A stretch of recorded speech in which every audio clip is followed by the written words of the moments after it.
বাংলাদেশ জাতীয়তাবাদী দল বিএনপি তাদের মাননীয় ভারপ্রাপ্ত চেয়ারপারসনের সাথে কথা হয়েছে। বাংলাদেশ জামাতে ইসলাম তার আমির সহ যত সিনিয়র নেতা আছে বারে বারে প্রতিদিন আমরা কথাবার্তা বলছিলাম যে কিভাবে আমরা সহযোগিতা করতে পারি।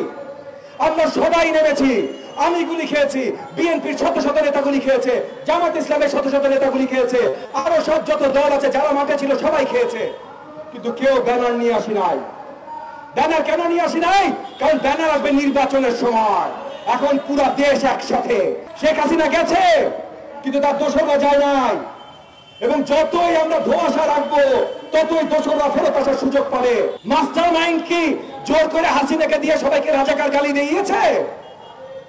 মাস্টার মাইন্ড কি আবু সাইদকে শিখিয়ে দিয়েছিল যে তুমি নির্ভীক ভাবে দেশের জন্য, গণতন্ত্রের জন্য, জনগণের জন্য প্রাণ দাও?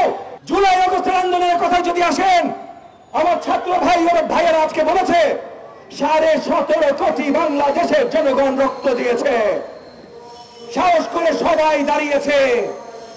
বাংলাদেশের মাটিতে 5ই আগস্ট যারা দাঁড়ানো ছিল দেখেছে ভাই, 17.5 কোটি জনতার মিনিমাম 15 কোটি রাজপথে ছিল 5 তারিখে। তাইলে এই আন্দোলন কারোর কুক্ষিগত আন্দোলন না। এখানেও পরিষ্কার করতে হবে, ধোঁয়াশা করা যাবে না।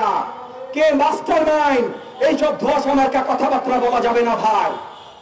মাস্টার মাইন্ড কি জোর করে হাসিনাকে দিয়ে সবাইকে রাজাকার গালি দিয়েছে? মাস্টার মাইন্ড কি আবু সাইদকে শিখিয়ে দিয়েছিল যে তুমি নির্ভীক ভাবে দেশের জন্য, গণতন্ত্রের জন্য, জনগণের জন্য প্রাণ দাও?